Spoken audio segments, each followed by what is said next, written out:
Hello everybody, Jen here, City of Minot. Happy August, happy election week. Election day is on Tuesday, August 5th. There is one item on the ballot. Who will be the next mayor of Minot? You choose. There was an election in June. That decision was made by 1,933 voters. The difference between yes and no was 25 votes. I sincerely hope that the turnout is greater for this election, but I bring this up to let you know that your vote does count. Decisions are made by those who show up. When it's just a handful of our 47,000 residents, you matter. So election day coming up. On Tuesday, the polls are open from 7 a.m. to 7 p.m. at the Minot Municipal Auditorium. Head in the front door to room 201. Have your ID ready. There's one question. You'll be out of there in no time.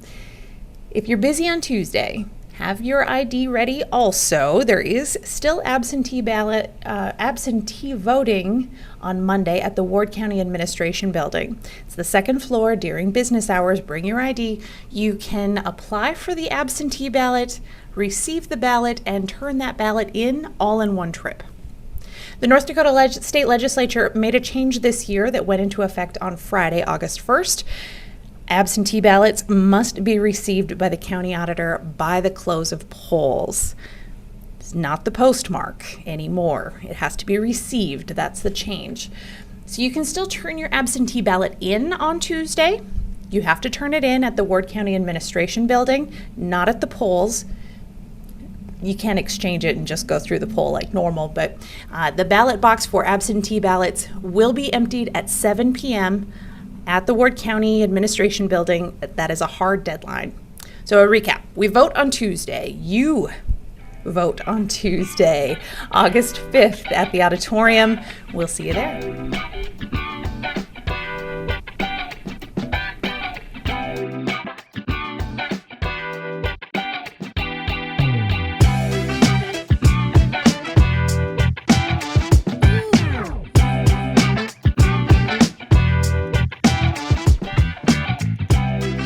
So I didn't get a recap together for the last meeting. I actually prefer the Minot Minutia recaps, but I haven't found the right cadence to get that post out. So let me know, post-council meeting, pre-council meeting, what is most helpful to you? I like offering a pre-meeting, Minot Minutia, so that if you don't have a chance to look at the agenda yourself, you're not surprised by anything that evening.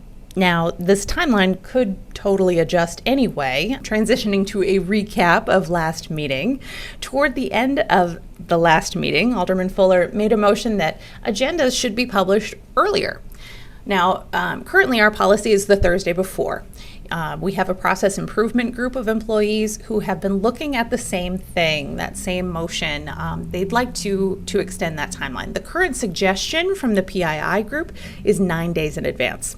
That means for staff, council meeting on Monday, department head meeting on Tuesday, agenda posting on Thursday, but then you'd have a full week to digest everything that's on the agenda before the next Monday council meeting.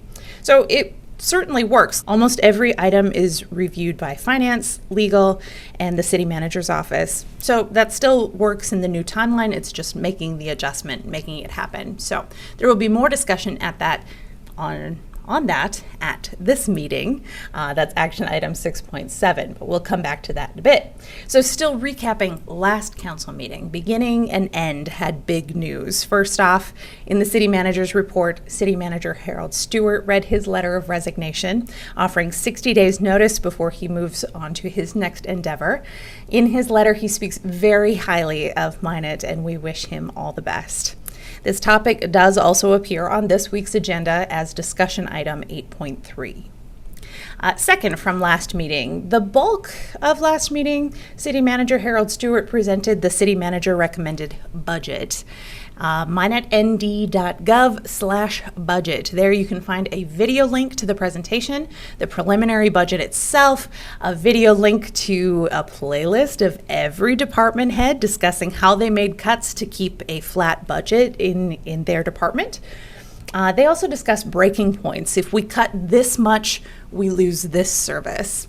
And maybe that's okay. Maybe we don't need that service. That's for you to decide. All of that information is at minotnd.gov/budget.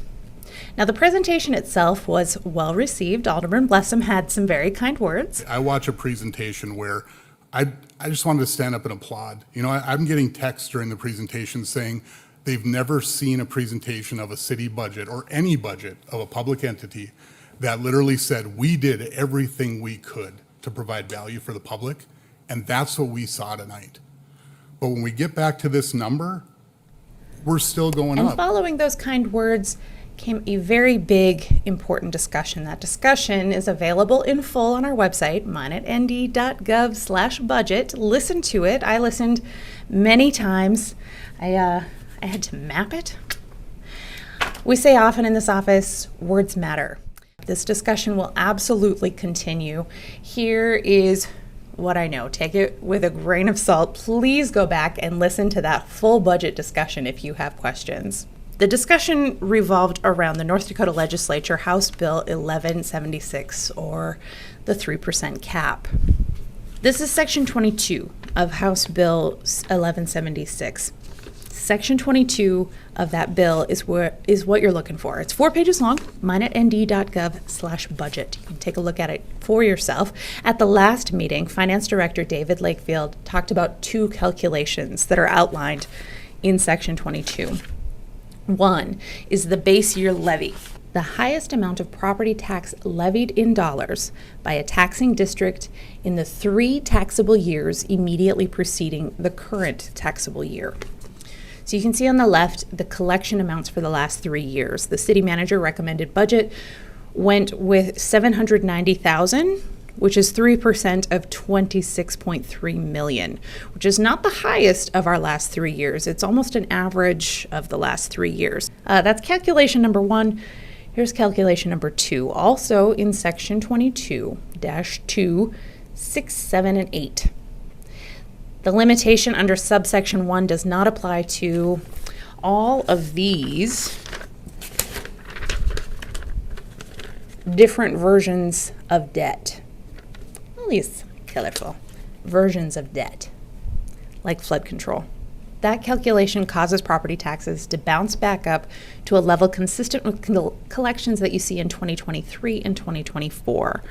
And the original proposal for 2025 would have been in line with those numbers as well. $3 million in reserves were used to buy down property tax obligation in the budget. Those reserves existed because we had taxed for and didn't use funds in previous years. The takeaway here is that the property tax levy was bought down with reserves last year, but the operations costs and services stayed the same, which means now this year the costs look the same, but the reserves aren't attached. And that could be a yet. That's certainly up to council. But that's why there's a big difference. Don't forget that buy down. Now, can those operations costs come down? That's an excellent question, and it's one that council asked of the department heads this year. They had everybody go through an exercise that looked closely at a flat budget, a negative 3% budget, and a positive 3% budget. So each department was preparing 3 separate budgets. There's a video series at minotnd.gov/budget. Every department head will talk you through what they learned through that exercise, where our core and non-core services are, and where those breaking points are in offering those services. So back to last meeting, the discussion about the proposed property tax levy for the city and the 3% cap, and where legal meets on the 2, it's all in that 4 pages of section 22. So please take a look at it. The discussion will definitely be revisited. Now for this week, budget is not on the agenda at all this week. There is a week break in the budget schedule between the city manager recommendation and the council president recommendation, which will take place on August 18th. Alderpersons Mark Janser and Lisa Olson are preparing that budget recommendation together. Janser was the former president earlier in the year. Olson is the current president of the council now. And we're going to be seating our new mayor on August 18th as well. So vote on Tuesday. So that was just a recap of the last meeting, friends. So check out mine at nd.gov/budget. Treasure trove of information. We need some happy news. Good afternoon, Minot. We are coming to you from 1901 South Broadway at Broadway Circle, and today is a very pivotal moment in the community of Minot. And with me today, I have Chris Plank with the City of Minot. And Chris, we have something that is much needed in the community of Minot. We're cutting the ribbon today on a family center along with Broadway Circle Apartments. And Chris, tell us about how you got here and the facility and all the other information that you have to share with us this afternoon. Sure, I can do that. Thank you. So first of all, I want to welcome everybody, as well as for showing up, and as well as the MAC EDC for hosting us today. So this was a journey that started back in 2014, 2015, when the City of Minot secured the NDR grant. And part of that grant was to provide a family homeless shelter, as well as increasing the affordable housing within the City of Minot. And that's what the Broadway Circle Apartments do. So we have partnered with Pathfinder Services of North Dakota, and they will be providing services to those individuals who are in need of a transition or a time in their life. It's been a great project. It's been a great learning experience for everybody involved, and we're definitely proud of this. So thank you all for coming. On behalf of the Minot Area Chamber, EDC, and the Chamber ambassadors, we congratulate all of you. Thank you so much for making this a pivotal moment in the community of Minot, and you may now cut the ribbon.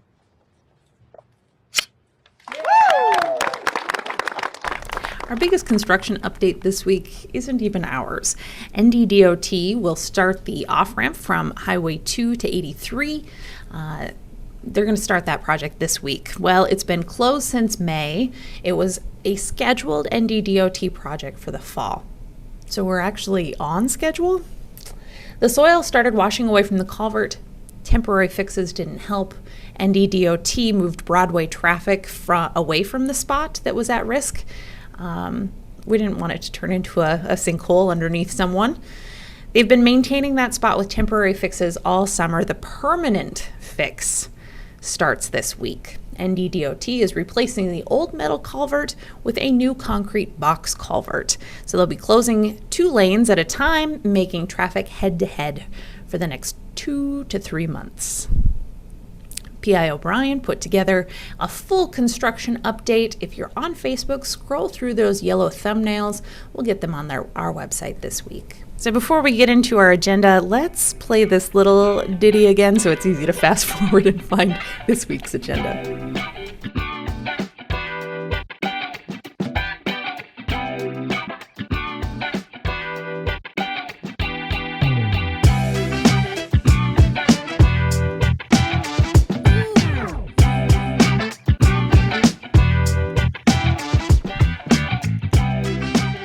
The consent agenda this week includes 14 items. Items 1 through 4 are administrative, bills, minutes, permits, etc.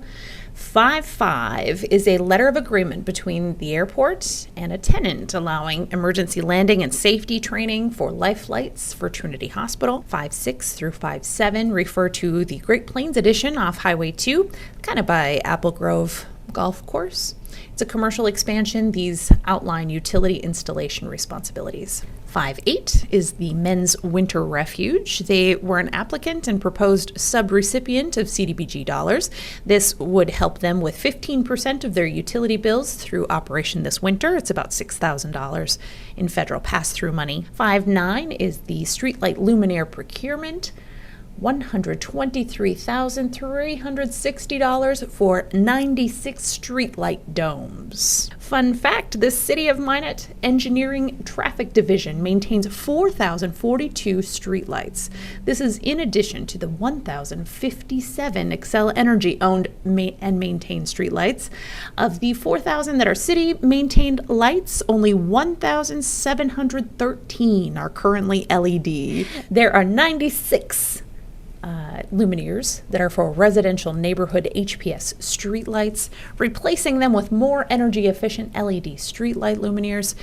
The engineer estimate was $125,400. The bid was at $123,360. Action item 510 is a budget amendment for dispatch for professional services, language, medical, drug and alcohol testing, hearing tests. It's $4,000 that would be moved from vehicle repair to dispatch. You might remember that dispatch moved from the police department care to fire department care. So some of those professional services were mixed into the budget lines before, and so this was an adjustment for that. 511 is Shirley Court streetlights. This is updating the 6 1920s era lights to LEDs. At the April 21st, 2025 City Council meeting, Council elected to fund the Shirley Court streetlight improvements utilizing reserves. Engineering had budgeted $110,000, which was 65% of the cost. With the April vote to cover the cost at 100%, the project's going to need $84,000 extra from reserves. It's $84,313.75. 512 combines two lots to one along at Glacial Point in Northwest Minot. 513, we have conducted a community satisfaction survey every other year since 2021. This would be the third one, and it would really paint the picture of a trend to show if we're hearing you and responding in the right way. It's budgeted for 2025. This is a proposal for a new vendor to conduct the survey. If approved, be watching for that survey in late September. And that takes us into action item 6.1 is a budget amendment for the fire department medical services. That includes physicals, drug tests, etc. This is moving $5,000 from fire materials and supplies budget to fire professional services. This one falls in action instead of consent for transparency.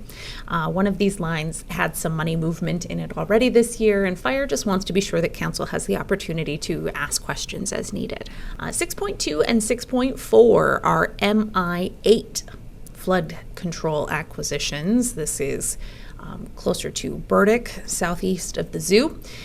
So the State Water Commission dollars are proposed to be used for 3 properties at $2.4 million for flood control buyouts.